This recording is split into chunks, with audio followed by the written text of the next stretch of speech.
ఈ వీడియోలో మనం నామినేషన్స్‌లో ఉన్నోళ్ళు ఏ పొజిషన్‌లో ఉన్నారు, వాళ్ళ పర్సెంటేజ్ ఎంతనేది ఇక్కడ మనం తెలుసుకుందాం.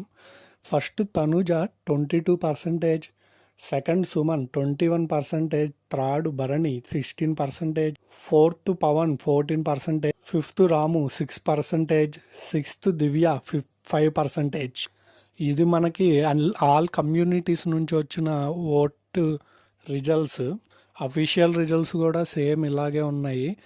వీటిని చూసుకొని వీటిలో మీ ఫేవరెట్ కంటెస్టెంట్లు ఎవరైతే ఉన్నారో వాళ్ళకి జాగ్రత్తగా ఓట్లు వేసుకోండి.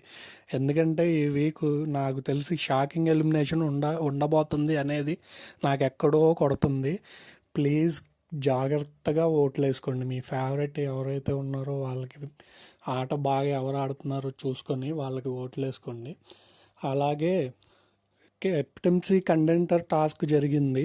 దాంట్లో ఫస్ట్ ఎవరెవరు దాంట్లో నామినేట్ అయ్యారంటే ఆయేషా, మాధురి, శ్రీనివాస సాయి, నిఖిల్ నాయర్, తర్వాత రమ్య మోక్షజ్ఞ, తర్వాత గౌరవ్, తర్వాత తనూజ, నా తర్వాత సుమన్, తనూజ, భరణి, సంజన, దివ్య వీళ్ళని టాస్క్కి ఎంపిక చేశారు. దీంట్లో ఫుట్బాల్ టాస్క్లో హైలైట్గా నిలిచింది సుమన్, తనూజ, భరణి, సంజన, దివ్య. దీనిలో ఫైనల్ రౌండ్లో సుమన్ వెస్ తనూజకి పడింది. దాంట్లో తనూజ విన్నర్ అయ్యి కెప్టెన్సీ రేస్కి క్వాలిఫై అయ్యిందనమాట.